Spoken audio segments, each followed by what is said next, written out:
Chers amis, on est dans la petite cuillère Brachot, page 61, on arrive vers la fin. Et si Dieu veut, prochain sujet ce sera Shabbat. Et j'espère que, comme moi, comme on est baigné, ça fait pratiquement 2 mois dans Brachot, alors j'essaie d'améliorer chaque prière ou chaque ingrédient qui rentre dans ma bouche avant et après. C'est peut-être le but aussi, d'être baigné toujours dans le sujet des Brachot, qui est primordial, je crois qu'on dit comme ça, il passe en premier.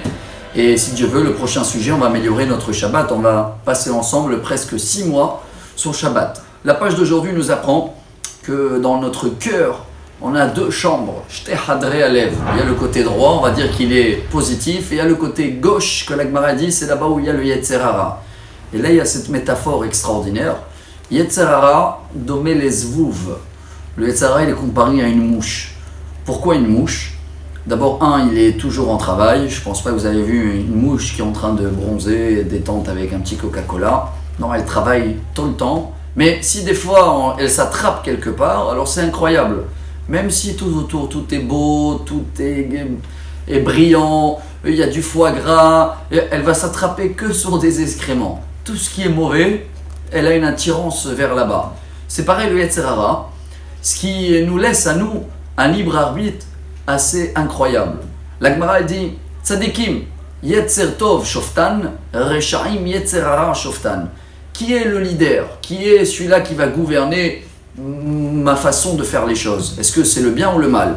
Alors vous savez très bien que quand il y a un troupeau, il y a des chèvres, il y a des moutons, il y a des vaches, toujours en premier ça va être la chèvre. Et surtout quand elle est noire. Alors là, en hébreu, on appelle le chèvre Ez, et ve'az kanamer. Ez, en hébreu, c'est quelqu'un qui est cruel, qui va en premier.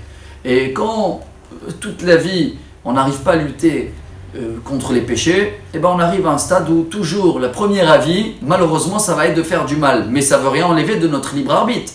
Car si au fur et à mesure, on va commencer à faire du bien, et dit le roi David dans le Télim, qui est cité dans notre page de Gemara, c'est le Télim 109. Velibi halal bekirvi. Le roi David, il a pu vider la chambre du cœur, celle-là de gauche, où là-bas c'est la maison de Yetzer hara, et il a sorti et il a fermé la porte. Ce qui veut dire qu'à partir d'aujourd'hui, le roi David, il est dirigé toujours par le Yetzer hatov. Alors, chers amis, si on veut tirer un message de ça, parce que la Gemara, elle termine après par les reins.